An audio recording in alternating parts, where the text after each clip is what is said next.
16장 35절부터 40절이요. 날이 새매 상관들이 부하를 보내어 이 사람들을 놓으라 하니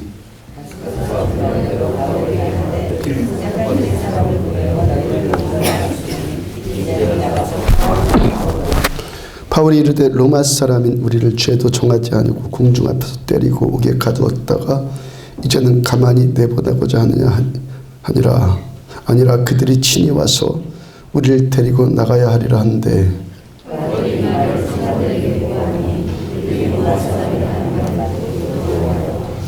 와서 관하여 데리고 나가 그 성에서 떠나기를 청하니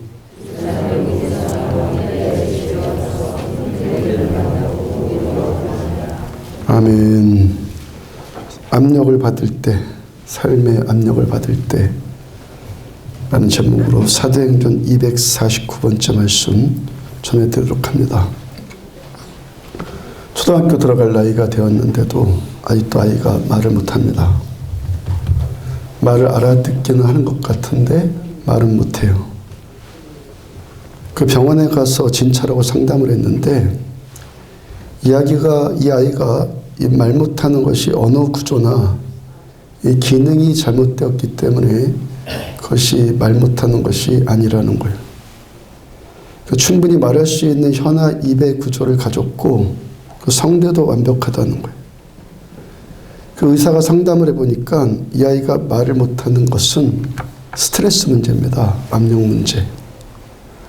그러니까 스트레스가 아예 말을 잃어버리게 만드는 이 언어 장애까지 가져오더라는 거예요.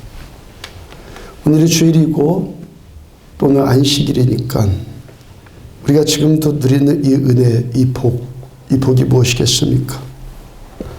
그리고 저 여러분들이 살면서 언어 장애까지는 아니더라도 말하기도 싫을 만큼 스트레스 받는 일들 겪지 않습니까? 마태복음 11장 28절을 보면은 수고하고 무거운 짐진 자들아 다 내게로 오라 내가 너희를 쉬게 하리라. 이 말씀 그대로 여러분들의 인생에 수고하고 무거운 짐진 것들 때문에 이 스트레스 받은 것들, 이 시간 주어지는 하늘 안식, 예수님께로 임한 이 쉼을 통해서 회복되어지고 새 힘을 얻기를 주의 이름으로 축복합니다. 아멘. 이 스트레스라는 이 용어는 본래요. 캐나다의 생리학 박사인 셀리라는 박사가 이분이 도입을 했는데 이분이 물리학의 개념을 신체 반응에다가 도입을 한 거예요. 스트레스가 정확하게 무슨 뜻이죠? 대부분 내가 답답하고 걱정되고 눌리고 하여튼 기분 나쁜 감정이 들면은 막연히 스트레스 받았다라고 말하지 않습니까? 근데 엄밀히 따지면요, 우리에게 가해지는 모든 외부적인 압력, 모든 외부적인 압력이나 자극이 다 스트레스예요. 그 외부로부터 어떤 자극이나 어떤 압력이 우리들한테 가해지잖아요. 그런데 그런 자극이나 압력이 나쁜 것만 있는 것 아니잖아요. 어떤 자극은 뭐 불쾌할 수도 있겠는데 또 어떤 압력은 또 유쾌할 수도 있지 않습니까? 예를 들면 애무와 추행의 차이가 뭐죠? 추행과 애무. 내가 사랑하는 사람이 가까이 오면은 애무이고 내가 싫어하는 사람이 가까이 오면은 욕보이는 것 아니에요? 내가 싫어하는 사람이 따라다니면 스토커라고 그러고 내가 좋아하는 사람이 따라다니면 프로포즈라고 하잖아요. 우리가 어떤 압력을 받았다. 이 압력 자체도 문제이겠지만 내가 어떠한 압력을 내가 얼마만큼 받아내는지, 얼마만큼 내가 받아낼 수 있는지, 그 압력을 얼마만큼 소화시킬 수 있을지, 이것 우리 내면의 자신의 문제라는 거예요. 스트레스 받는다 입버릇처럼 말하는 사람들 있잖아요. 짜증난다 그게 뭐란 얘기입니까? 내 내면의 문제라는 거예요. 이 셀리 박사가 이 스트레스 이론을 내놓으면서 나름 열심히 연구했고 500페이지에 달하는 책을 한 권 썼어요. 그 책을 듣고 이 출판사에 찾아갔는데 출판사에서 읽어보니까 도대체 뭔 내용인지 잘 모르겠거든요. 마음에 안 들어요. 너무 분량이 많아요. 좀 줄여서 설명해줘요. 출판사 쪽에서 난색을 표하니까 줄여서 30페이지 분량으로 다시 가져왔어요. 출판사에서 또 이거 도대체 또 아직도 무슨 소리인지 모르겠고 좀 더 줄여달라고 그렇게 합니다. 그러면 책은 관두고 내가 단 한마디로 설명해 드릴게요. 그러면서 이분이 유명한 말을 했습니다. 개를 적으로 보느냐 친구로 보느냐에 따라서 달린 겁니다. 똑같은 개를 적으로 보느냐 친구로 보느냐 여기에 달렸다는 거예요. 어떤 분이요 영업하는 곳에 쥐가 들어왔다고 하는데 그 쥐잡이 덫을 놓고 끈끈이를 놓고 그래도 잘 잡히지도 않고 정말 쥐 때문에 못 살 지경이라는 거예요. 제가 고양이를 길러보면 어떠냐라고 제안을 하니까 고양이도 힘들대요. 저도 고양이는 저도 별로 안 좋아하니까 그 마음 이해가 되어서 그러면 개라도 한번 길러봐라. 개가 있어도 쥐는 없어진다. 또 개도 또 힘들대요. 그래서 제가 마지막으로 당신이 쥐를 무서워하는 것보다 쥐가 당신을 훨씬 무서워할 거더라고. 그러니까 너무 힘들어하지 말라고 그랬는데요. 저도 쥐가 싫고요. 고양이도 별로 좋아하지 않는데 개는 좋아하거든요, 제가. 똑같은 개인데도 친구로 보일 수도 있고 적으로도 보일 수 있는 문제잖아요. 똑같은 개를 보는데 내 몸에서 머리끝부터 발끝까지 좋거나 싫거나 하는 그 감정 때문에 그 생화학적인 반응 때문에 그 반응이 나오는 것 그걸 뭐라고 한다는 거예요? 스트레스. 그 개를 보면서 내 안에 올라오는 그 생화학적 반응 그게 스트레스라는 거예요. 그러니까 개가 좋은 사람은 개를 만지면 애무가 되는 것이고 개가 싫은 사람은 개가 가까이 오면 기겁이 되는 거죠. 쥐까지도 예쁠 정도가 되면요 그 사람 비위가 최강이지 않겠어요? 결국에 내 자신에게 달려있다는 것이 스트레스 이론의 결론이라는 거예요. 이사야 40장 1절을 보면은 너희 하나님이 이르시되 너희는 위로하라 내 백성을 위로하라. 하나님께서 나는 너희 하나님이시다. 너희 하나님이 이르시되 나는 너희 하나님이다. 너희는 내 백성이다. 하나님의 말씀으로 들으시기를 축복합니다. 아멘. 우리가 하나님의 백성이 내가 하나님의 백성이다. 얼마나 이거 명예로운 일이에요. 여러분 우리가 좀 괜찮은 사람 있으면요 야 그 사람 나랑 친해. 나 친구야. 그러면서 은근 위로받지 않습니까? 저 사람은 별로 친하다고 생각하지 않는데 나는 막 친하다고 그래요.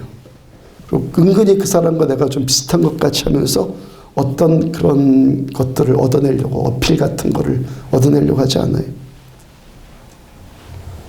우주 만물의 이 근원이시고 사람을 비롯한 만물을 창조하신 창조주이신 우리 하나님께서 우리들을 향해서 뭐라고 지금 말씀해 주시는 거예요?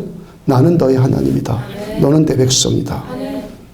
그 얼마나 안심입니까? 얼마나 명예스러운 일입니까? 내 백성을 위로하라 말씀하시는데 하나님께서 어떤 위로를 하시기 전에 이미 하나님 당신 자체가 우리들의 위로시라는 거예요. 내가 하나님의 백성 되었다는 이 자체, 이 확고한 믿음 위에 서 있으면요, 이것 자체가 위로라는 거예요. 무슨 물질적인 부를 주었다는 것도 아니고, 먹고 싶은 것 마음껏 주었다는 것도 아니고, 고통의 문제를 당장 해결해 주었다는 것도 아니에요. 근데 나는 너희의 하나님이고 너희는 나의 백성이다. 이 사실 자체가 우리들의 위로이고 우리들의 안식이고 우리들의 담대함이라는 거예요. 하나님이 내 하나님이시라는 이 사실이요. 예레미야 31장 31절부터 34절을 보면은 여호와의 말씀이니라. 그날 후에 내가 맺을 언약은 이러하니 그날 후에 하나님께서 맺어주실 언약은 이러하니 나는 그들의 하나님이 되고 그들은 내 백성이 될 것이라. 여호와의 말씀이니라. 처음도 여호와의 말씀이니라. 마지막에도 여호와의 말씀이니라. 하나님께서 무슨 말입니까? 하나님의 이름을 걸고 맹세하신다는 거죠. 이 시간도 우리가 안식하고 우리가 회복되어지고 우리가 쉼을 누릴 수 있는 근거, 그 근거가 어디에 있다는 겁니까? 하나님이 내 하나님이시고 나는 하나님의 백성이라는 이 사실 때문에 쉼과 안식을 우리가 누릴 수 있다는 거예요. 하나님과 나 사이의 이 관계, 이 살아있는 이 관계 자체가 우리들한테 위로를 주는 거예요. 어제 낮에는요, 40대 중반의 남성에게 복음을 전하게 되었어요. 얼떨결에 교회 왔다가 또 저를 만났어요. 그런 일이 아주 자주 있어, 우리 교회는. 제가 어떤 분을 처음 만나서 그분에게 복음을 전하고 복음을 전해들은 그분이 그 자리에서 그 즉시로 복음을 받아들인 십자가부터 부활 그리고 성령 그걸 다 말하면서 예수 믿으라고 그 즉시로 그래서 말해서 복음을 받아들인 경험은요, 아마도 8년 전쯤에 우리 황계난 집사님이 처음이었던 것 같아요. 대부분 이 처음 경험이 그대로 기억에 남지 않아요. 참 신기하네요. 어떻게 한 번 처음 저 사람 들었는데 집사님 생전 처음 교회 와서 처음 들었거든요. 근데 듣고 받아들여요. 참 신기하고 놀랍다. 그 집사님 이후로 그런 일들 종종 경험하면서 어제도 또 그대로 경험이 돼요. 이분이 교회라고는요, 초등학교 때 뭐 한 번인가 두 번인가 가봤을 때 빼놓고 그 이후로 처음 나왔고요. 복음이라고는 처음 들었대요. 근데 바로 영접을 해요. 다음 주부터 나오시죠. 저는 어저께가 토요일이란 걸 까먹고 한 월요일쯤 되는 줄 알고 한 4, 5일 있다 나와라 이 말인데 어제가 토요일이잖아요. 내일 나와라 그랬죠. 내일. 그랬더니 예. 지금 나와서 예배 드리고 있어요. 어디 가셨어? 박수 한번 쳐드리죠.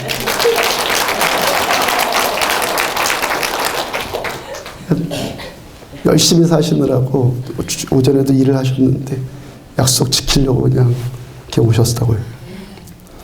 복음을 전한 제가 되려 저분이 정말 다 이해하고 받아들인 건가? 그런 싶을 정도로요. 예, 믿겠습니다 하고요. 예, 나올게요 하고 나왔어요. 저분과 이야기를 서로 나누다가 제가 복음을 전하려고 맘먹었으니까 하나님 어떻게 말문을 열까요? 기도하고 저번에 처녀총각 때 부인과 이 처녀총각 때 연애했던 시절로 이야기를 열었어요. 그때 무조건 좋지 않았습니까? 첫눈에 뿅 같대요. 그냥 같이 있는 것 자체만으로도 행복하지 않았습니까? 저 사람이랑 살면 뭐 잘 살겠다 못 살겠다 뭐 아무런 계산 안 나와도 그때는 마냥 좋지 않았습니까? 그렇게 좋은 분이 우리 하나님이십니다. 뭐 하지 않아도 그냥 당신과 있기 때문에 좋은 것, 이분이 하나님입니다.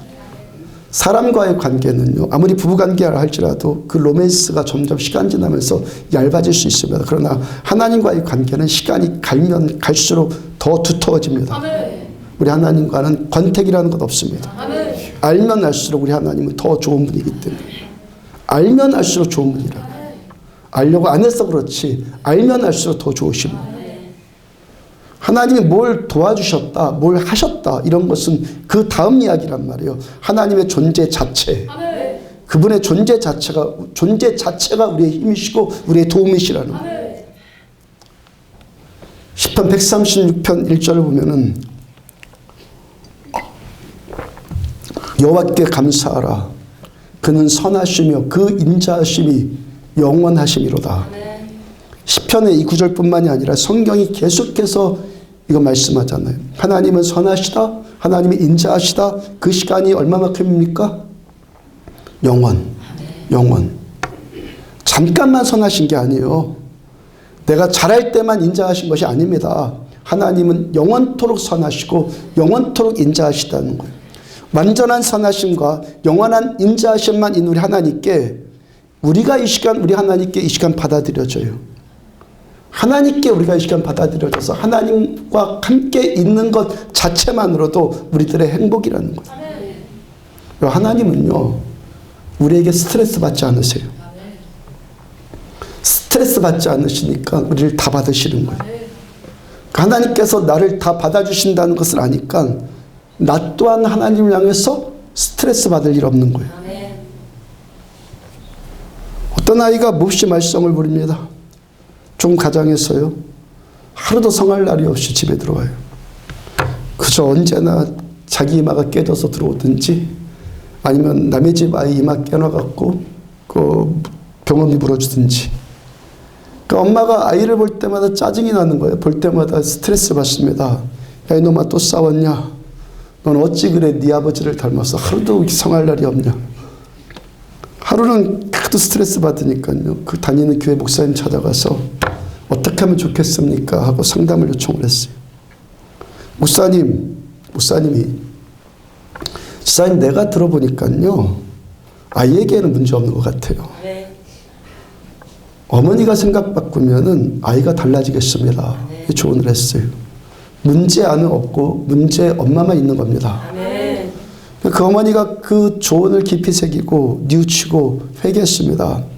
다음날 아이가요 또 이마가 깨져서 들어왔어요. 전에 같으면요 당장 또 뭐 쌍시옷이 나왔을 텐데 야, 얼마나 아프냐. 이리 와봐라. 엄마가 좀 봐줄게. 그 상처 약도 발라주고요. 그 아이가 정색을 하면서요. 엄마 오늘은 싸운 거 아니에요. 어떻게 하다가 밀고 당기고 하다가 넘어졌어요. 그러면서 이 아이가 바뀌더라는 거예요.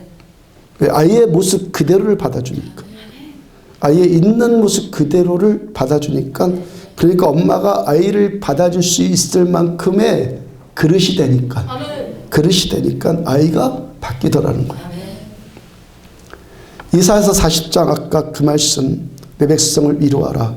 그 바로 다음 말씀 2절 중간에 보면은 그 노역의 때가 끝났고 개역에서는 그 복역의 때가 끝났고 노역이 되었건 복역이 되었건 죄로 인해서 감옥에서 복역을 하면요 거기서 노동하는 수고를 하잖아요. 그러니까 그 복역하는 중에 받는 그 스트레스 거기 억압당하면서 받는 스트레스가 어떻겠어요? 우리들의 인생이 그렇게 노역하는 것 같은 인생이라는 거예요. 복역하는 듯한 인생을 살고 그로 인해서 우리가 스트레스를 당할 수밖에 없다는 거예요. 그 바로 다음에 이제 말씀을 보면은 그 죄악의 사함을 받았느니라. 지난주 수요예배 때요. 우리가 당하는 환난의 대부분의 문제 오늘 설교식으로 우리가 당하는 대부분의 스트레스의 문제가 뭐라고 전해드렸습니까? 원인이 어디 있어요? 대부분의 원인이. 죄라고 그랬죠. 죄로 인한 고통이라고 그랬죠. 고통을 받는데 연단받기 위함이다. 그건 자기를 미화시킨 거라고요. 1% 정도의 아주 특별한 경우를 제외하고는 우리가 당하는 대부분의 고통의 이유는 다 죄 때문이에요. 내가 그 1%에 들어요. 완전 착각은 자유죠. 그 사람은. 착각은 완전 자유예요. 그렇게 생각하면. 내가 연단받기 위해서 연단 때문에 내가 환난당하는 겁니다. 착각이라니까요. 근데 결론은 뭐라고요? 합하여 선을 이루시는 하나님이 그 환난을 통해서 나를 연단시켜서 더 나아지게 하시는 거죠. 하나님이 하셔서 더 나아지는 거지 내가 뭐 내 인생 뭐 나아지기 위해서 연단받아갖고 뭐 환난당한다 이런 거 아니라는 거예요. 죄 때문에 환난이 오는 거예요. 근데 그 환난까지도 하나님이 쓰셔서 연단으로 바꿔주시는 거죠. 대부분 환난의 원인은 뭐라고요? 죄예요. 죄. 내가 연단받기 위해서요. 내가 성숙해지기 위해서 다 이거 뭐란 얘기입니까? 자기 미화라는 자기 미화. 교도소에 있는 죄수들에게 복음 전하러 가는 목사님의 조언이 성가대가 이 큰 교회는 성가대를 동반해 갈 수 있잖아요. 성가대에 가서 예배를 드리면서 곡을 선정을 하는데 찬송가 있죠. 돌아와 하는 거. 돌아와 그런 류의 찬송가는요. 금물이라는 거예요. 그런 찬송 부르면요. 복역자들이 영 스트레스라는 거예요. 야, 네가 뭔데 우리 보고 돌아오라 하냐. 네가 뭔데 나보고 돌아오라 말해. 뭐 그런 소리 하네요. 그런다는 거예요. 네가 뭐 얼마나 옳은 데 있어서 나보고 너 있는 데 오라고 하느냐. 뭐 그런다는 거예요. 거기다가요. 야, 저 불쌍한 사람들 그런 동정하는 태도 취하면요. 막 화를 내고 소리를 질러요. 교도소에 가서 그들에게 복음 전할 때 목사님 그분만의 노하우가 선배 목사님만의 노하우가 있다는 거예요. 처음 그 서론을 그렇게 한대. 사람은 다 죄인입니다. 맞죠? 거짓말하는 거 아니죠. 창세기 3장에서 분명히 말씀하신 거니까. 원래 큰 죄인은 밖에 있는 거고 작은 죄인은 이렇게 이 안에 있는 겁니다. 세상에 죄인 아닌 사람이 어디 있습니까? 당신들이 지금 대표로 여기에 앉아 있는 겁니다. 그러면 아멘 하고 마음을 확짝 흘려나는 거예요. 사람의 본성이 뭐라는 겁니까? 죄 때문에 갇혀놓고 자기가 죄인이 아니라고 생각한다는 거예요. 내 죄 때문이다라고 인정하고 싶은 사람 거의 없다는 거예요. 근데 이유 없는 복역이 있냐고요. 다 이유가 있기 때문에 감옥이고 노예가 아니요. 다 이유가 있어요. 누구 때문에요? 내 죄 때문에. 우리가 현재 당하고 있는 이 현실들, 이게 곧 뭐라는 겁니까? 복역. 죄 때문에 당하는 복역적인 스트레스, 이거 우리가 받고 산다는 거예요. 그의 죄로 인하건 내 죄로 인하건 우리가 관계 맺는 이 테두리 안에서요, 죄로 인한 이 노역의 고통이 있을 수밖에 없다는 거예요. 죄로 인해서 복역의 고통이 온 거니까, 죄로 인해서 이 고통이 스트레스가 온 거니까, 그로부터 자유함을 얻었다, 그로부터 위로함을 얻는다. 단 한 가지 조건이 뭐라는 겁니까? 단 한 가지 비결이 뭐예요? 그 고통을 해결받는 단 한 가지 비결이 뭐라는 거예요? 너 그 죄악의 사함을 받았느니라. 아멘. 죄로 인해서 이 고통 온 거니까 죄 사함 받아야지 자유함을 얻는 거죠. 에스겔서 36장 32절을 보면은 주 여호와의 말씀이니라. 내가 이렇게 행함은, 너희를 자유하게 행함은, 너에게 위로를 줌은 너희를 위함이 아닌 줄을 너희가 알리라. 이스라엘 족속아, 너희 행위로 말미암아 부끄럽고 한탄할지어다. 하나님께서 우리 하나님 되시고 우리는 하나님의 백성이 되어서 이제 그 복역의 때를 끝내시는 이유에 대한 그 이유에 대한 하나님의 말씀이에요.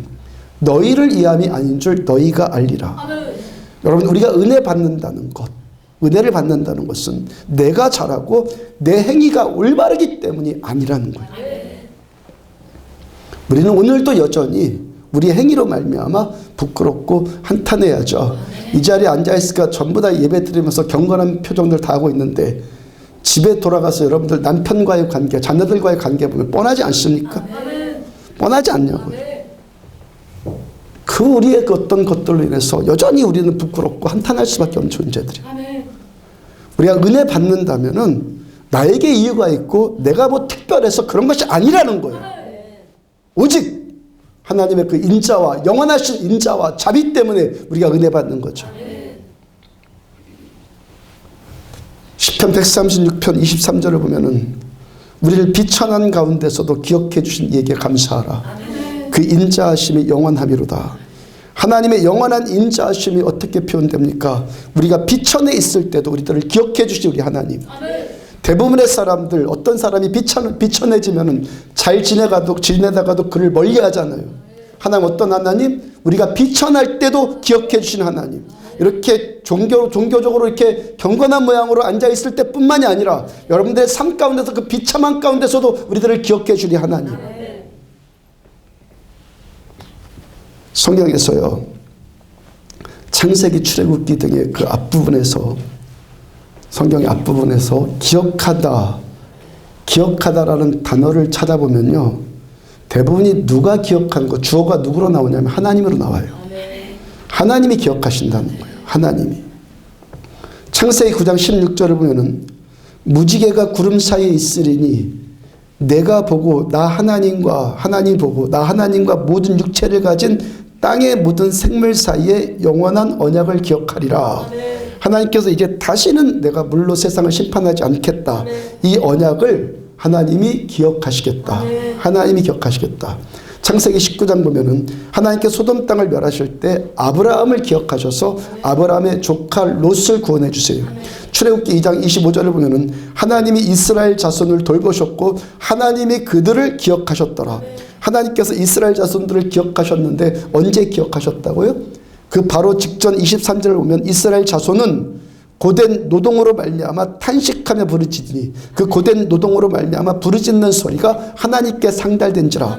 이집트에서 400년 동안 노예 생활하면서 그 백성들이 그 고역 가운데서 노역 가운데서 탄식하고 부르짖을 때 하나님이 그들을 그 비참한 가운데서 하나님이 그들을 기억해 주셨다는 거예요. 그 다음 24절 하나님이 그들의 고통 소리를 들으시고 하나님이 아브라함과 이삭과 야곱에게 세운 그의 언약을 기억하사.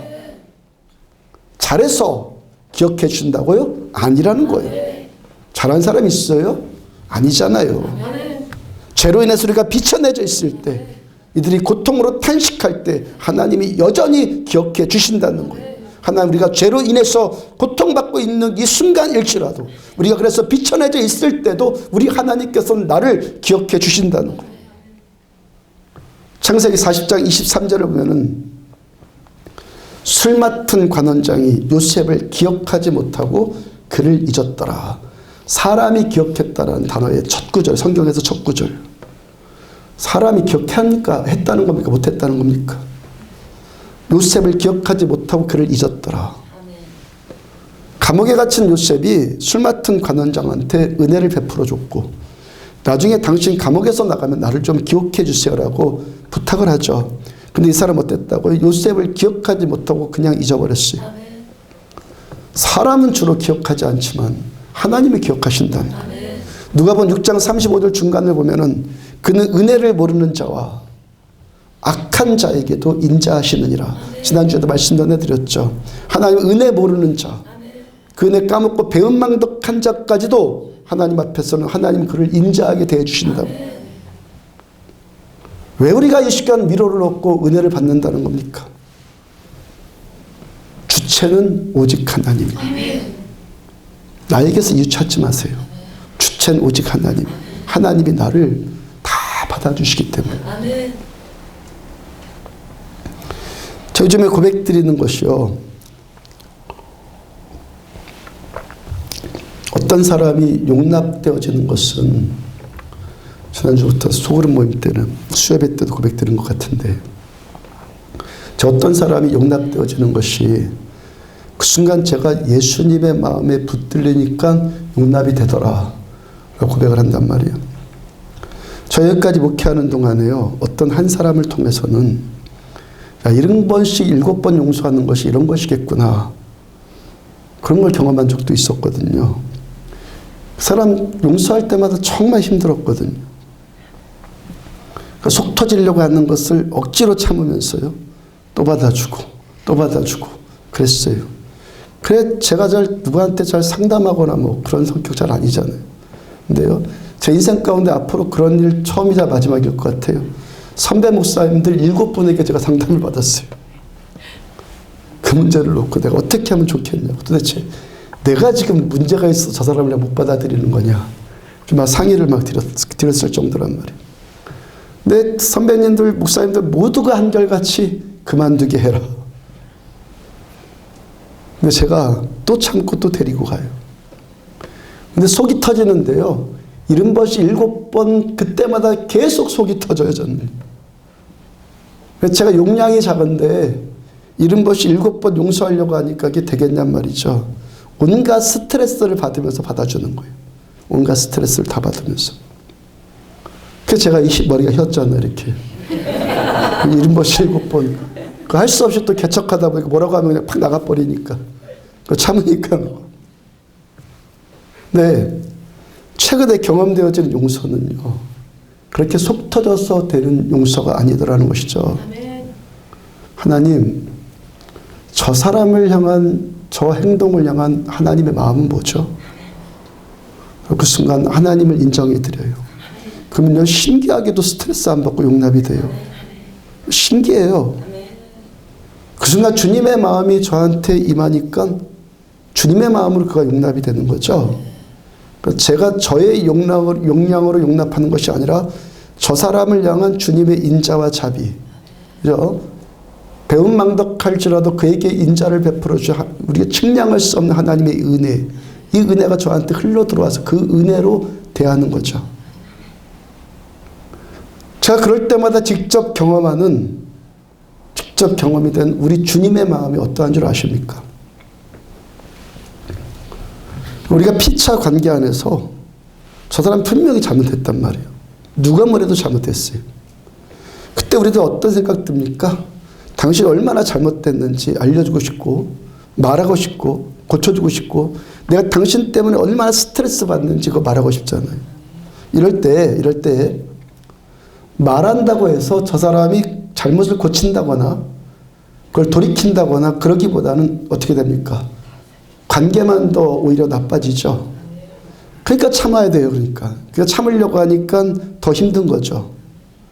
이런 것이 7번 잘못했어도 그 잘못 가지고 뭐라고 하면요, 오히려 관계만 불편해지니까 앓느니 죽지 하면서 참는 거잖아요.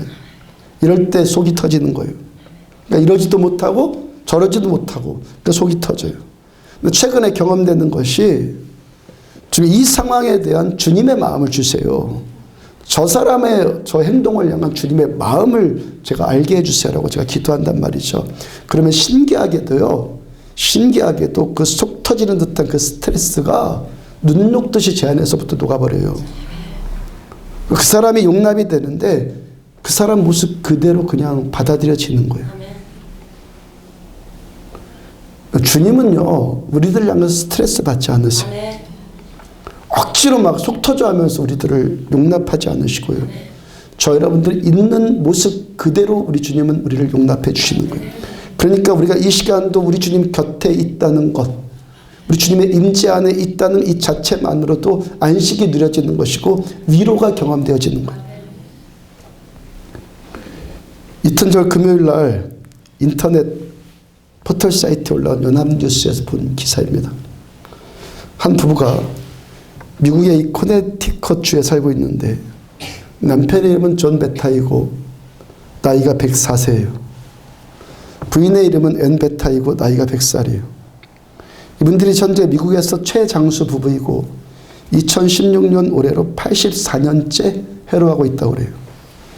부인 앤이 17살 소녀였을 때 그 아버지가 무려 20살이나 20살이나 많은 동네 아저씨한테 시집 보내려고 해서 그 강제 결혼을 피해서 그 당시 동네 오빠였던 존과 함께 뉴욕으로 도망쳐서 가정을 꾸렸다는 거예요. 그때가 1932년이었는데 그때부터 지금까지 84년째 해로하고 있다는 거예요. 부인 앤이 두 사람이 그렇게 오랫동안 해로하는 이유, 우리 둘이서 그렇게 오랫동안 해로한 이유를 이렇게 밝혔어요. 내가 저 사람을 변화시킬 수 있다고 생각하는 것은 미친 짓입니다. 그랬어요. 아주 명쾌하게 설명해 줬죠. 내가 저 사람을 변화시킬 수 있다고 생각하는 것은 미친 짓입니다. 그랬어요. 저 사람을 변화시키려고 하지 않은 것이 그분들이 거의 100년 가까이 해로할 수 있는 비결이었다는 거죠. 어떤 사람이 그 부인 앤에게 남편의 어떤 면을 가장 사랑합니까? 라고 물었어요. 앤이 대답하기를 남편은 헌신적인 사람인데 반면에 아주 고집스러운 사람입니다. 저는 남편의 헌신도 남편의 고집스러움도 다 받아들였습니다.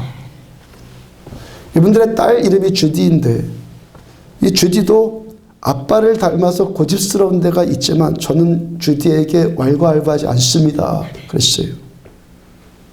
여러분, 스트레스 받지 않고 잘 살고 싶습니까? 스트레스 받지 않고 잘 살고 싶습니까? 아멘 안 하신 분들은 밤낮 스트레스 받고 사십시오. 스트레스 안 받고 잘 살고 싶습니까? 그러면요, 그를 바꾸려고 하지 말라는 거예요. 그 대신 어떻게 했다는 겁니까? 저 사람의 있는 모습 그대로 받아줬다는 거예요. 이게 잘 사는 비결이라. 로마서 8장 35절부터 39절을 보면은 누가 우리를 그리스도의 사랑에서 끊으리요? 환난이나 곤고나 박해나 기근이나 적신이나 위험이나 칼이랴. 내가 확신하노니 다른 어떤 피조물이라도 우리를 우리 주 그리스도 예수 안에 있는 하나님의 사랑에서 끊을 수 없으리라. 바울께서 그 어떤 것도 하나님과 나 사이를 끊을 수 있는 세력이 없다 말씀하세요. 하나님과 우리의 관계가 어떻게 그렇게 완벽한 줄이 되어서 끊어지지 않는다는 겁니까? 무엇 때문에? 내 모습 그대로 있는 모습 그대로 받아주신 우리 아버지 하나님의 사랑 때문에 그 줄이 끊어지지 않는다는 거예요. 우리들의 비천함 가운데서도 여전히 나를 기억해 주신 우리 하나님, 하나님의 영원하신 인자하심 때문에 우리가 하나님 사이가 끊어지지 않는다는 거예요. 사도행전 본문 40절을 보면은 40절 같이 읽어봐요. 시작. 두 사람이 옥에서 나와 루디아의 집에 들어가서 형제들을 만나보고 위로하고 가니라. 바울과 실라가 빌립보에서 억울하게 매맞고 감옥에 갇혔다가 내가 로마 시민권자입니다. 밝히니까 그래서 빌립보 관리들로부터 사과를 받고 감옥에서 나왔어요. 감옥에서 나오자마자 빌립보에서 자신들의 거처를 삼았던 숙소를 삼았던 루디아의 집으로 돌아가서 형제들을 만났고 형제들을 위로했다 그래요. 이 형제들 누구겠습니까? 처음 빌립보에 4사람 남자 같이 왔다고 그랬죠. 바울과 실라, 그 다음에 누가와 나중에 합류한 누가, 그리고 처음부터 같이 나왔던 디모데. 이 두 사람이요, 루디아와 더불어서 얼마나 밤새 걱정했겠어요. 귀신 들린 여종 고쳐줬는데 그 대가로 매를 맞고 그렇게 질질 끌려가는 바울과 실라를 보면서요, 밤새도록 얼마나 애타고 얼마나 안타까웠겠어요. 바울과 실라가 다시 루디아 집으로 이제 돌아와서 뭐 했겠어요?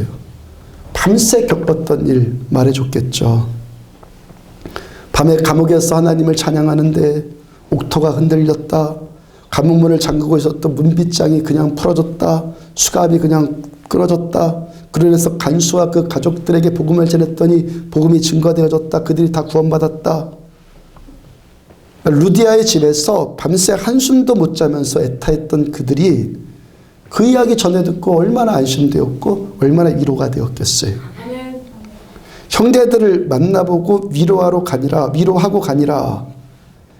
가니라 이 말씀하실 때 이 위로라는 단어, 위로라는 이 헬라어 단어가 파라칼레오예요. 파라칼레오. 요한복음 14장 16절을 보면은 내가 아버지께 구하겠으니 그가 또 다른 보혜사를 너희에게 주사 영원토록 너희와 함께 있게 하리니. 16장 17절 그러하나 내가 너희에게 실상을 말하노니 내가 떠나가는 것이 너희에게 유익이라. 내가 떠나가지 아니하면 보혜사가 너희에게로 오지 아니할 것이요 가면 내가 그를 너희에게로 보내리니. 예수님께서 십자가에 달리시고 부활하셔서 제자들을 떠나시면서 이제 성령님이 오셔서 너희와 함께 하실 것을 말씀하시는데 이때 성령님의 이름이 보혜사라고 번역되어 있죠. 이 보혜사가 이 헬라어가 뭡니까? 파라클레토스. 파라라는 이 전치사는 뭐뭐 곁에라는 뜻입니다. 클레토스는 돕는다는 의미입니다. 성령님, 보혜사 성령님, 파라클레토스 성령님 어떤 분이라는 겁니까? 내 곁에서 나를 도와주시는 분. 그리고 오늘 본문에서 위로하다라고 이 번역된 헬라어 단어가 뭐라고요? 파라칼레오. 파라칼레오는 파라클레토스의 동사형이에요. 파라칼레오는 파라클레토스의 동사형이라고요. 그러니까 성령님이 파라클레토스이신 성령님께서 우리 곁에서 우리를 도와주시는데 구체적으로 어떤 행동을 하시면서 어떻게 이 행동하시면서 우리를 도와주신다는 거예요? 우리 곁에서 우리를 위로해 주심으로 우리를 도와주신다는 거예요. 조금 아까 그 또 다른 보혜사를 너희에게 주사 영원토록 너희와 함께 있게 하리니 말씀하신 바로 그 다음 요한복음 14장 18절을 보면은 내가 너희를 고아와 같이, 바로 다음 절이에요. 내가 너희를 고아와 같이 버려두지 아니하고 너희에게로 오리라. 보혜사 성령님이 오실 것이다. 그 다음에 이 주어가 바뀌어서 내가, 예수님이 오실 것이다. 보혜사 성령님께서 우리와 영원토록 함께 하시는데 이제 예수님이 다시 내가 너희를 고아와 같이 버려두지 않고 영원토록 함께 할 거다. 누가 그렇게 하신다는 거 결국엔요? 예수님께서 성령 하나님으로 우리에게 다시 오셨다는 거예요. 보혜사 성령님으로 예수님이 다시 오셨다는 거예요. 예수님께서 성령님으로 다시 오셔서 우리들을 고아와 같이 버려두지 않으시고 영원토록 우리와 함께 하신다는 거예요. 고아와 같이 비천에 있을지라도 주님 우리들을 버리지 않으신다. 바울과 실라가 감옥에 갇혔을 때도 버리지 않으시고 함께 하신 우리 주님. 누가와 디모데가 감옥에 갇힌 바울을 걱정하면서 밤새 잠 못 이루고 스트레스 받을 때 그들과 여전히 함께 계신 우리 주님. 그러니까 우리가 이 시간도 위로받았다, 위로를 추구하는, 위로를 받는다는 것의 본질이 뭐라는 겁니까? 파라클레토스이신 보혜사 성령님께서 우리 곁에 함께 계신 이 자체, 우리가 주님 곁에 있는, 주님 안에 있는 이 자체가 우리의 위로라는 거예요. 주께서 우리들을 버리지 않으시고 우리에게 등 돌리지 않으시고 우리의 있는 모습 그대로, 우리 있는 모습 그대로 우리를 이 시간도 받아주시기 때문에 이것이 우리들의 위로라는 거예요. 고린도서 1장 3절과 4절을 보면은 찬송하리로다. 그는 우리 주 예수 그리스도의 하나님이시오 자비의 아버지시오 모든 위로의 하나님이시며 우리의 모든 환난 중에서 우리를 위로하사. 여러분들 바울과 실라가 지금 어떻게 위로받고 있다는 겁니까? 이 모든 환난 중에서 나를 위로해 주신 하나님의 위로로 나는 위로받고 있습니다. 하나님의 위로로 이 환난 가운데서 위로받습니다. 그 바로 다음 말씀 보면은 우리로 하여금 하나님께 받는 위로로서 모든 환난 중에 있는 자들을, 또 다른 환난 가운데 있는 자들을 능히 위로하게 하시는 이시로다. 바울과 실라가 환난 중에서 지금 하나님의 위로를 경험을 했어요. 그 다음에 그 위로를 가지고 또 누가와 디모데를 위로하고 있죠. 우리가 고통 가운데, 이 아픔들 가운데 주님의 은혜를 받는 궁극적인 목적이 뭐라는 겁니까? 나와 같은 고통받는 또 다른 사람을 위로하는 자가 되라는 거예요. 그래서 종종 말씀드리죠. 고통은 사명이라고. 고통은 사명이에요. 여기서 바울이 위로의 하나님을 표현하는데 자비의 아버지시오 모든 위로의 하나님이시오 하면서 위로와 자비를 지금 동일시하고 있어요. 하나님의 자비는 우리를 위로하는 것으로 표현되어지고 우리를 위로하신 하나님은 자비로우신 하나님이라는 거예요. 여기서 자비 또는 긍휼로 번역되어진 히브리어가 라함이에요. 라함이라고 하는데 레헴이란 말에서 유래된 단어예요. 레헴은요 자궁이란 뜻이에요. 그러니까 태아를 품은 어머니의 자궁이 레헴이에요. 어머니의 자궁에 품겨진 태아를 생각해 봐요. 어머니가 자기 자궁 안에 있는 태아를 보면서 너 옳으니 틀리니 이걸 묻습니까? 아가야 너 잘했기 때문에 내가 너 품어주는 거야. 그럽니까? 똑똑한가 어리석은가를 묻습니까? 가졌는가 못 가졌는가 배웠는가 못 배웠는가 건강한가 병약한가 그런 거 묻습니까? 그 어떤 것도 안 물어요. 어떤 조건도 삼지 않고 그냥 태아를 품어요. 무조건 감싸주고 무조건 덮어주고 무조건 보호해줘요. 체온, 양분, 산소, 사랑, 태아에게 필요한 것들 모든 것 다 아무런 조건 없이 그냥 공급해줘요. 이 모습이 뭐라는 거예요? 우리를 향하신 하나님의 자비. 우린 지금 어디 안에 있다는 겁니까? 하나님의 자궁 안에 있다는 거예요. 이것이 뭡니까? 긍휼, 위로.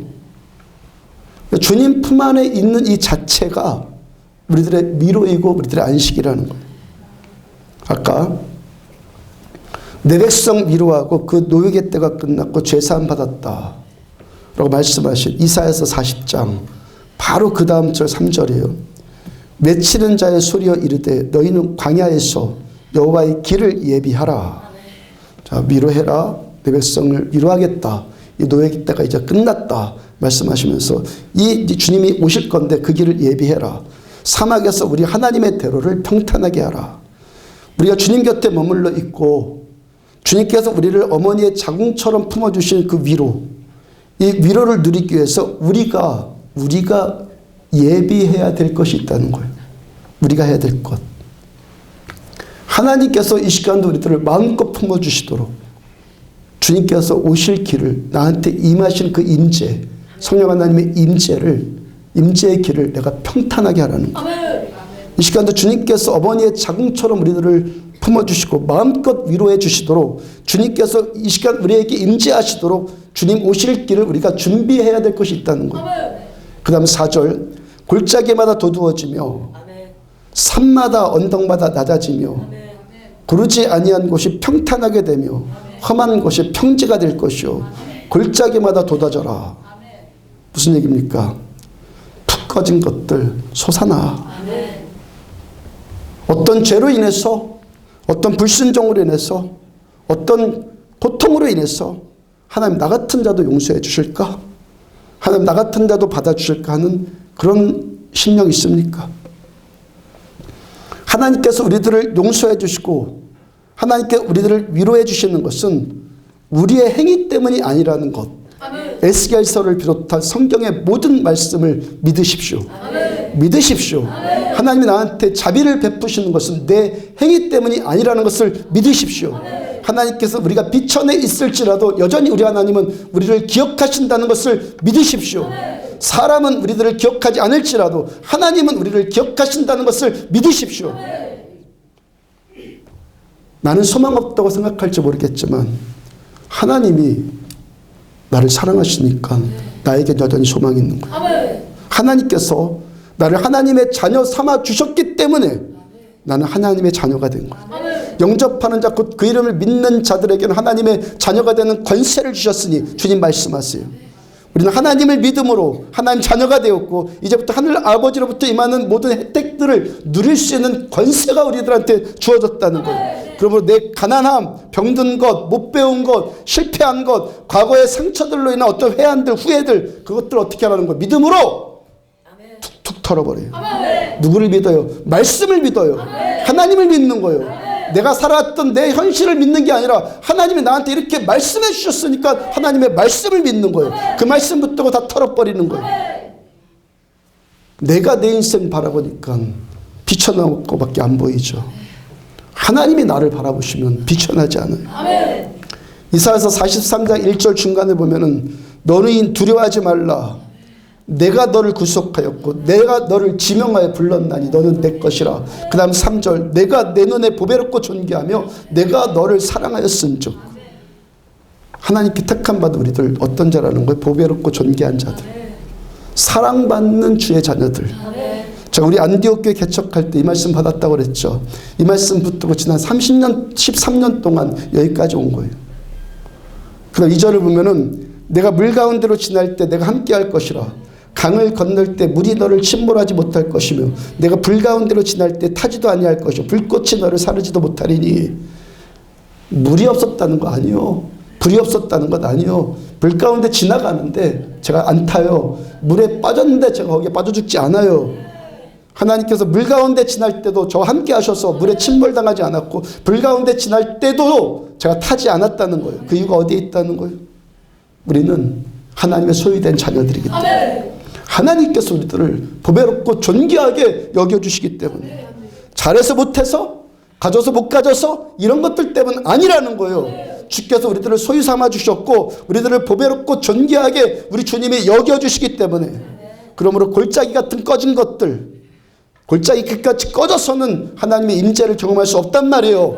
골짜기같이 꺼진 것들은 하나님의 위로를 믿고 어떤 위로? 말씀해 주신 내가 너를 보배롭고 존귀하게 여긴다. 비천함 가운데서 내가 너를 기억한다. 이 말씀을 믿고 솟아오르란 말이에요. 어머니의 자궁과 같은 주님의 자비, 주님의 이 긍휼을 믿는 이 믿음, 믿음이요 믿음. 믿음으로 하나님께서 나를 마음껏 위로해 주시도록 이 믿음이 주님의 위로를 받을 수 있는 첩경이라는 거예요. 믿음이 이 시간도 주께서 우리에게 임하시는 첩경이에요. 그 다음에 뭐라고 그랬습니까? 언덕마다 낮아져라. 골짜기처럼 꺼진 것들, 산같이 언덕같이 솟아올라온 것들, 그렇게 울퉁불퉁하게 된 심령밭에는 주님 오실 수 없다는 거예요. 꺼진 것 솟아나야 되고 솟아난 것들 낮아져서 평지를 이룬 심령밭에 우리 주님 오신다는 거예요. 주님께서 오셔서 저 여러분들을 마음껏 위로해 주시도록 내가 뭘 잘하고 내가 뭘 잘나서 이렇게 됐다고 하는 이 교만한 심령을 낮추란 말이에요. 여러분 제가 여기서 목사가 여기서 말씀 맡은 목사가 여기서 주님의 은혜와 위로와 자비와 긍휼을 여기서 마음껏 선포하도록 저와 여러분들의 마음을 낮추라는 거예요. 왜 은혜 받으면은 자기에게서 이유를 찾으려고 하냔 말이에요. 계속 말씀드리잖아요. 나에게서 이유 없는 거예요. 은혜 좀 받으면 왜 자기한테서 이유를 찾느냔 말이에요. 자기에게서 이유를 찾는 이 교만함이 여기서 하나님의 위로와 은혜의 말씀을 선포하는데 무엇이 된다는 거예요? 부딪히는 돌같처럼 되고 거치는 돌같이 된다는 것을 기억하란 말이에요. 마음껏 내 백성 축복하고 싶은데 그 교만함이 거친 돌이 된단 말이에요. 디모데후서 6장 5절을 보면은 마음이 부패하여지고 진리를 잃어버려 경건을 이익의 방도로 생각하는 자들의 다툼이 일어나느니라. 아멘. 왜 하나님의 이로가 막히고 다툼이 일어난다는 겁니까? 스트레스 받는다는 거예요? 경건을 이익의 방도로 생각하기 때문에. 아멘. 여기서 설교하는 저부터 지난주 소그룹 때도 종종 고백했죠. 설교가 가장 위대한 하나님으로부터 임한 행위인데 설교 때문에 한국교회가 망한다고. 설교 잘해서 사람 모으려고 하는 그런 마인드들 때문에 망한다고. 저는 여기서 설교 잘하기 위해 있는 것 아니라 하나님의 말씀 그대로 선포하고. 아멘. 보내주신 분은 하나님이시니까. 아멘. 이 설교 들을 수 있는 자들만 오고. 아멘. 마음껏 하나님 말씀 그대로 선포하고. 아멘. 그 다음에 이 설교를 이익거리로 생각하지 않고. 여러분들은 우리가 행하는 모든 종교적인 일들, 은혜 받는 것, 기도한다는 것, 말씀 붙든다는 것, 말씀을 안다는 것, 헌신한다는 것, 봉사한다는 것, 경건에 속한 그 어떤 것으로도 여러분들 이익거리 삼지 마십시오. 아멘.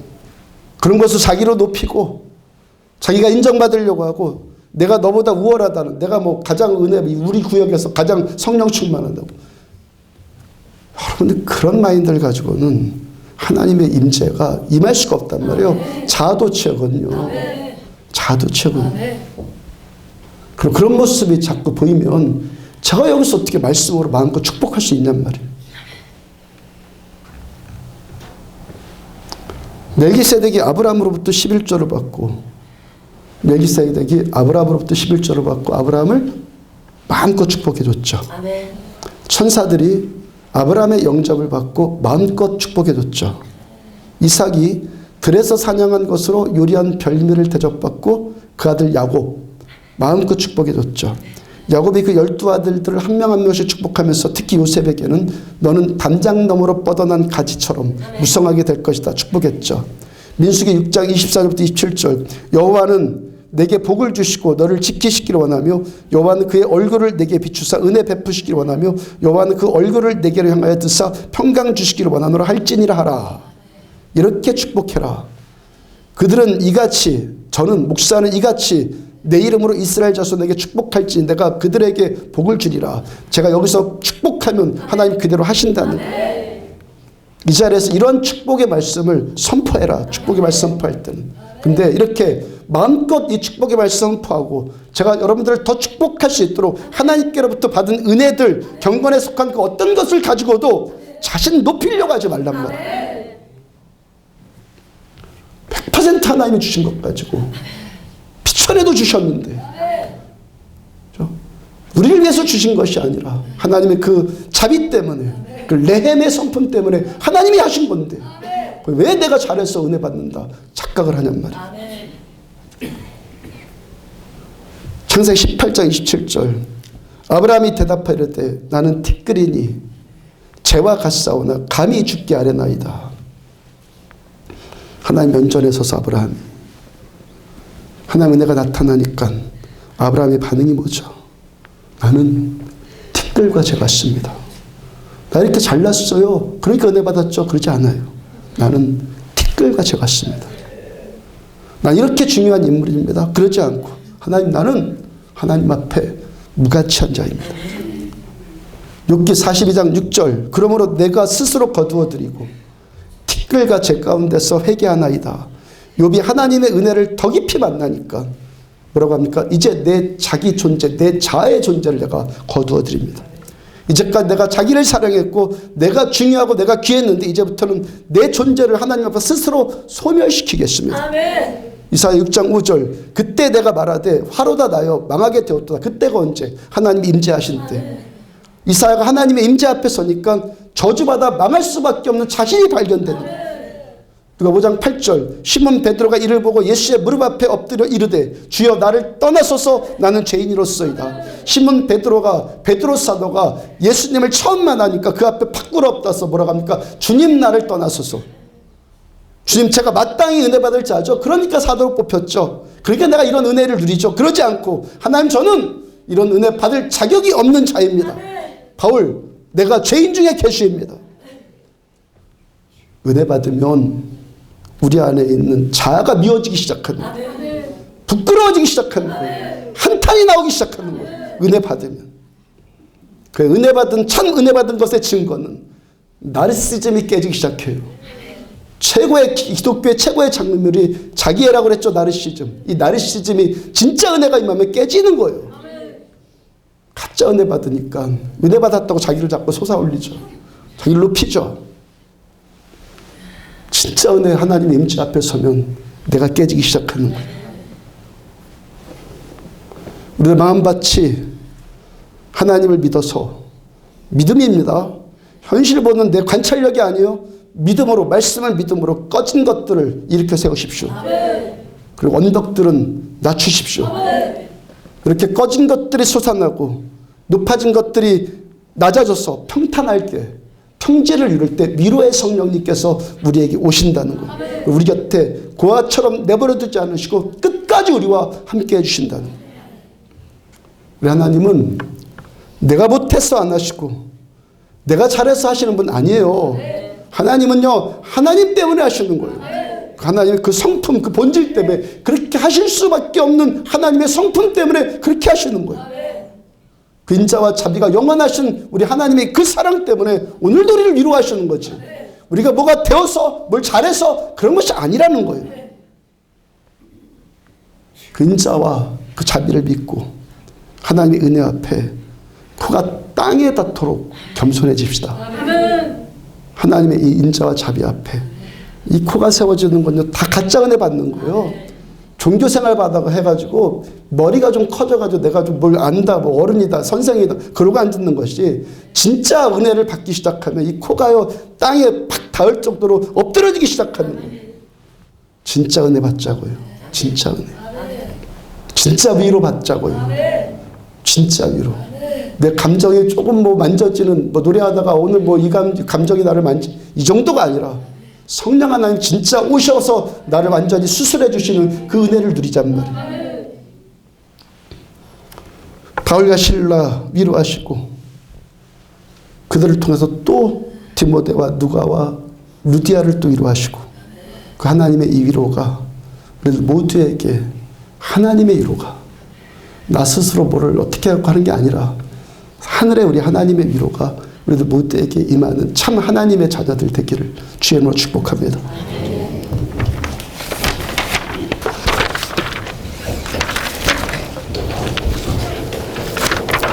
신실하신 주 찬양합시다. 일어서 찬양합시다.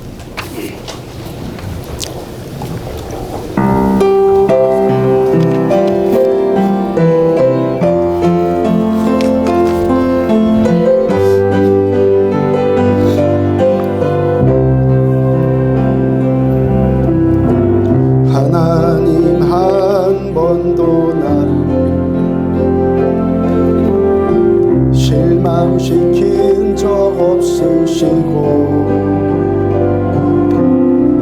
언제나 공평과 은혜로 나를 지키셔. 하나님 한 번도 나를 하나님 한 번도 나를 실망시킨 적 없으시고 언제나 공평과 은혜로 나를 지키셨네. 오 신실하신 주, 오 신실하신 주, 내 너를 떠나지도 않으리.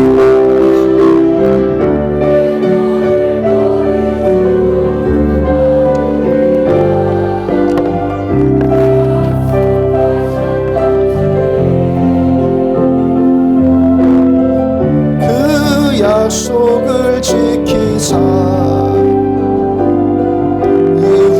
이후로도 영원토록 나를 지키시리라.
약속을 지키사 이후로도 영원토록 나를 지키시리라. 다시 지나온 모든 세월들, 지나온 모든 세월들 돌아보아도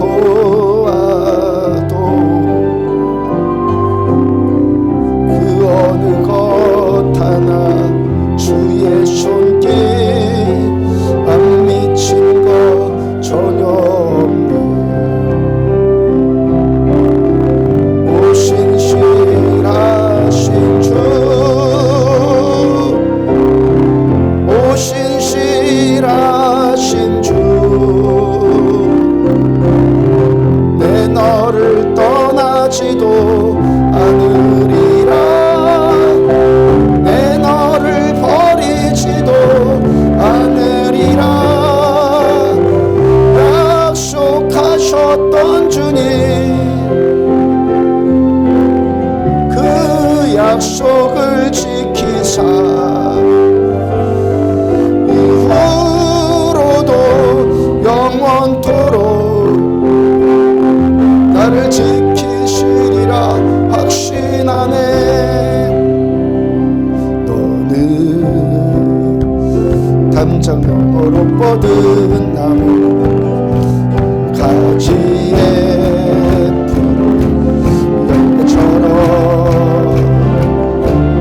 하나님의 귀한 축복이 삶을 가득히 넘쳐날 거야. 너는 어떤 시련이 와도 이겨낼 가만히 있어. 존귀하신 하나님께서 너와 언제나 함께 하시니 너는 하나님의 사랑, 아름다운 하나님의 사랑. 나는 널 위해 기도하고 내 길을 축복할 거야.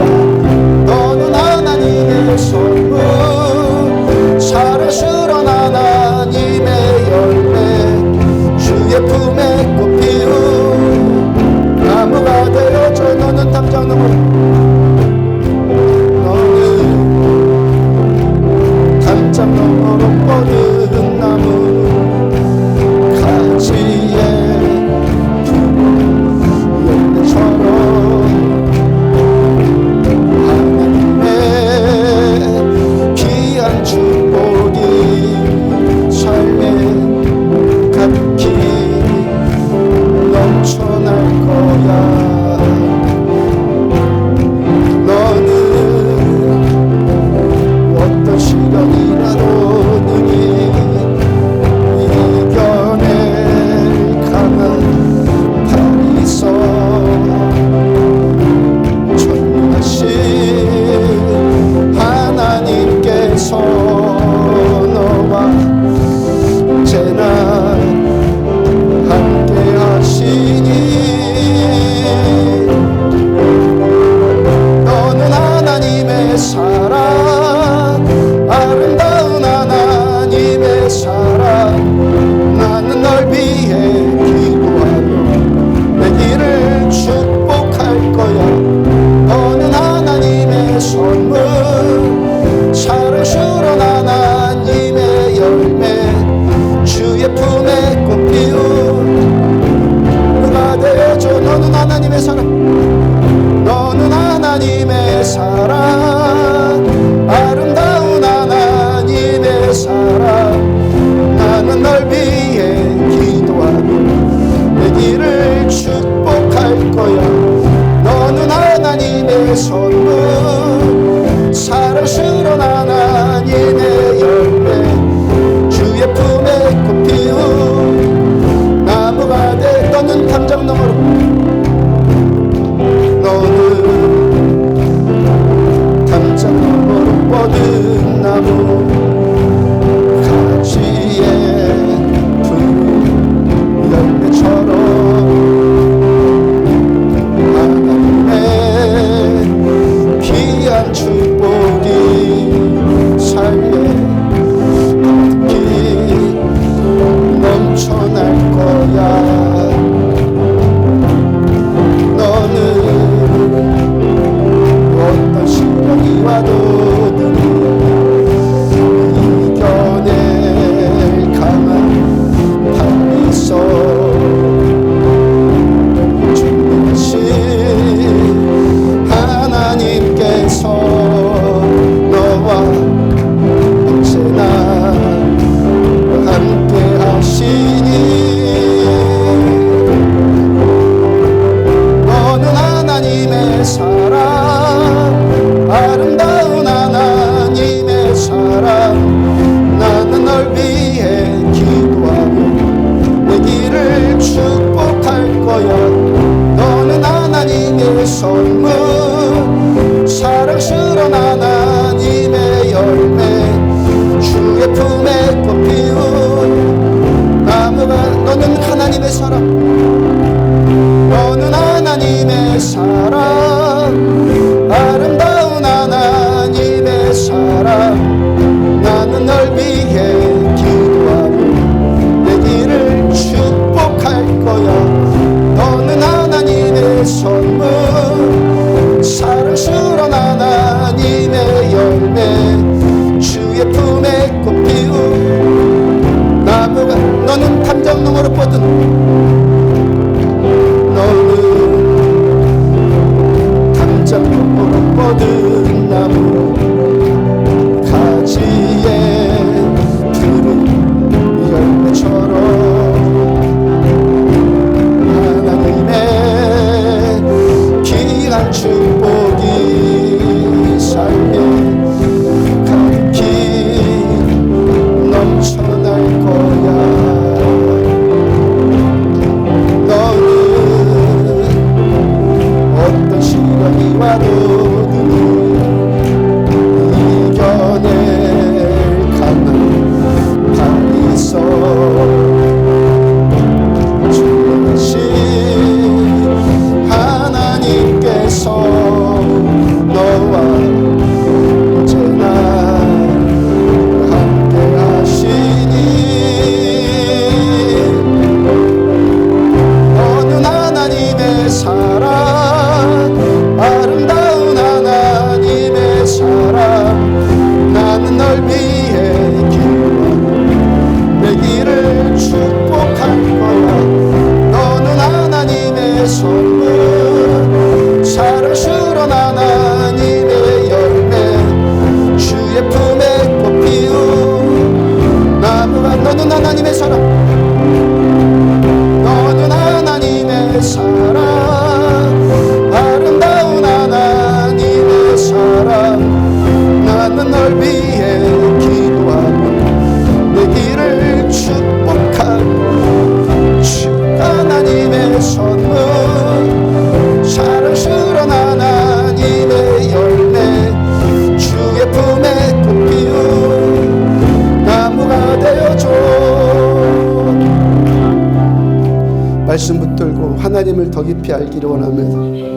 하나님의 그 인자와 자비와 위로의 하나님, 레함의 하나님, 우리를 하나님의 자궁처럼 품어주신 우리 하나님을, 그 인자와 자비를 더 깊이 알기를 원합니다. 그 인자 붙들고 믿음으로 사는 자들 되기를 원합니다. 환경 따라서 내 계산 따라 살지 않고 하나님의 말씀을 믿는 믿음 따라서 우리들은 삽니다.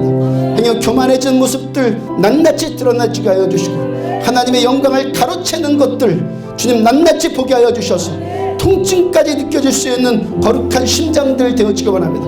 아브라함처럼, 이삭처럼, 이사야처럼, 베드로처럼, 바울처럼 하나님의 임재 앞에서 두려워 떨 수 있는 우리들 되어지기를 원합니다. 주여 삼창하시기를 한 목소리로 함께 기도합니다. 주여, 주여, 주여. 아버지 주님만 의지하며 우리 하나님이시는 그 임재와 자비가 무궁하시느냐고 비천할 때도 우리를 기억하여 주시는 거죠. 하나님, 내가 너를 지명하여 불렀나니 너는 내 것이오. 하나님, 내가 불 가운데 지날 때도 물이 나를 함몰하지 못했소. 내가 불 가운데 지날 때도 불이 나를 사르지 못하도록 지켜주시는 내 주 아버지, 하나님, 모든 죄악 때문에 고통이요, 하나님, 이 죄악 때문에, 종의 죄악 때문에 하나님 죽지 않고 다시 일으켜 세워주시고, 절망과 좌절 가운데서 우리의 믿음 버려지지 않고 끝까지 소망 주시고 살려주시는 우리 주님 때문에, 주님만 믿는 그 믿음 때문에 오늘도 우리가 여기까지 와서 하나님을 예배하고 하나님의 임재 안에서 이렇게 예배드리는 이 자체가 안식이며 기쁨이며 위로이며 평강임을 고백하고, 주의 평강으로 이 시간 고백하고, 주의 평강으로 이 시간 계속해서 우리를 덮어주시고, 하나님의 위로하심으로 우리를 계속해서 덮어주셔서 하나님, 우리들 새 곳으로 거듭나자며 하나님, 그 위로의 자비가 우리의 심장 가운데 또 흘러넘쳐 하나님, 우리들 이 스트레스들, 삶의 압박들 넉넉히 이겨나갈 수 있는 하나님의 종들 되어지기를 원하며 주님의 임재 안에 붙들려서 하나님, 이 땅을 향한 우리들 서로를 향한 주님의 마음에 붙들려서 주님 마음이 무엇인지 알고 그 마음으로 서로를 대하고 그렇게 용납하여 주며 품어줄 수 있는 하나님, 우리들 다 되어지기를 원합니다. 좀 가운데 내 교만함, 하나님의 영광을 가로채려고 하는 것들, 내가 하지 않았으면 쐈다고 하는 것들, 나로부터 하는 이 본질이 없는데, 내가 근원이 아닌데 마치 내 것인 것처럼 그렇게 했던 모든 주상과 가축과 교만함들을 하나님 용서하여 주셔서 이사야의 고백처럼 하루다 나여 망하였도다 하나님, 그 고백이 나오면 하나님, 욥의 고백처럼 하나님, 내가 주님 앞에서 나를 거두어드리고 집 가운데서 회개하는 그 은혜를 하나님 허락하여 주셔서 하나님, 베드로처럼 주님, 나는 죄인으로서이다, 나를 떠나소서 고백하는 그 고백이 살아나며, 바울처럼 하나님, 내가 죄인 중에 개순이라 하나님, 그 고백들이 살아나기를 원합니다. 각자 그 허황된 자기 도치적인 이 신앙에 속지 않은 모든 종교를 거부하는 우리 살아계신 우리 하나님, 살아계신 우리 하나님, 종을 택하여 주시고 여기까지 오게 하여 주신 주 예수 그리스도는 어제나 오늘이라 영원토록 동일하시느니라 말씀하여 주시고, 그 동일하신 우리 주님께서 임마누엘 하셔서 여기까지 인도하여 주신 아버지의 그 사랑이 하나님, 이 시간 우리들 모두를 덮기를 원합니다. 하나님의 말씀 앞에 겸손하여지며 골짜기마다 돋아지며 작은 산들마다 언덕들마다 낮아져 평지가 이루어지는 이 성전 되어지기 원합니다. 말씀으로 평지가 이루어지며 주의 오실 길을 예비하는 그 촉장을 예비하는 하나님, 우리들 되어주기를 원합니다. 주님 때문에 행복해, 주님 때문에 시간 예배를 받고 주님 때문에 그 영광의 예배를 받는 모두들 되어지기를 원합니다.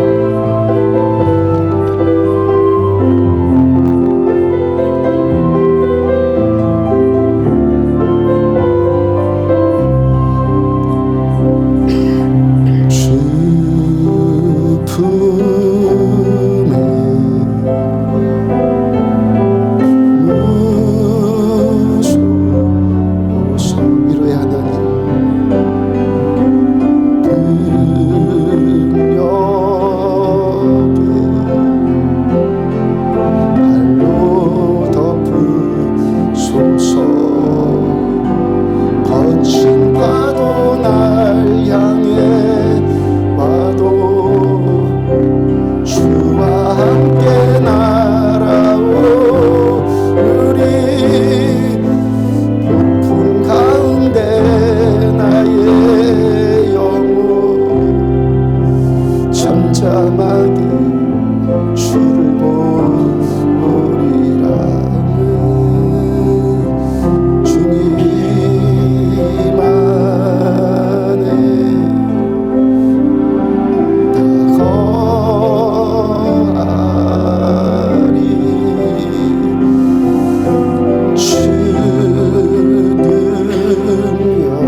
거친 파도 날 향해 와도 주와 함께 날아오르니 폭풍 가운데 나의 영혼 잠잠하게 주를 보리라. 주님 안에 나가라. 주님 안에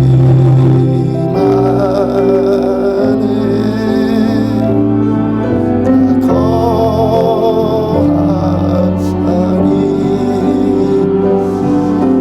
주 능력 나 잠잠히 믿네. 거친 파도 날 향해 와도 주와 함께 날아오르니 폭풍 가운데 나의 영혼 잠잠하게 주를 보고 거친 파도 날 향해 거친 파도 날 향해 와도 주와 함께 날아오르리. 춥은 가운데 나의 영혼 잠잠하게 주를 보리라. 내 백성을 위로하라. 내 백성을 위로하라 말씀하신 하나님의 말씀 그대로 붙들고 이제 노역의 때가 끝났느니라 말씀 그대로 선포하며 하나님의 말씀 그대로 하나님의 위로가 머리 숙여 예배한 모든 자들에게 풀어질지어다. 하나님의 위로가 덮일지어다. 평강이 덮일지어다. 자유함이 덮일지어다. 그러므로 이제 그리스도 예수 안에 있는 자들에게는 결코 정죄함이 없나니 그리스도 예수 안에 있는 생명의 성령의 법이 죄와 사망의 법에서 너를 해방하였음이니라. 어떤 정죄에도 묶이지 않으며 어떤 교만의 유혹에도 우리들은 속지 않겠습니다. 주님만 우리의 전부이십니다. 주님만 우리의 소망이십니다. 주님 때문에 삽니다. 주님 때문에 새 힘을 얻습니다. 주께서만 영광 받으시옵소서. 예물 드린 손길을 또 축복합니다. 이 예물을 통해서 하나님의 나라가 든든히 세워지며 저들의 물질 창고가 꾸어질 만큼 풍성하게 임하기를 축복합니다. 너희 쓸 것을 채우리라 약속하여 주신 주님, 저들 꾸어 다니지 않도록 축복합니다. 쓸 것 채워주신 우리 주님을 찬양합니다. 자녀들을 찬양합니다. 자녀들을 축복합니다. 우리 자녀들, 우리보다 예수님을 더 잘 믿는 믿음의 자녀들 되어지기를 축복합니다. 주 예수 그리스도 이름으로 모든 질병들이 나음받을지어다. 모든 고통들이 십자가로 옮겨질지어다. 주 예수 그리스도로 피곤함들이 치유받을지어다. 예수 그리스도 이름으로 묶임들이 풀어질지어다. 막힘들이 돌파되어질지어다. 예수 그리스도 이름으로 그대로 되어질지어다. 지금은 생명이신 우리 주 예수 그리스도의 은혜와 하나님 아버지의 무한하신 사랑과 성령님의 내주 인도 교통하심이 말씀 붙들고 하나님께로만 그 이유를 찾고자 하는 종과 사랑하는 성도들의 머리 위에 지금부터 영원까지 함께 하시기를 축원하옵나이다. 아멘.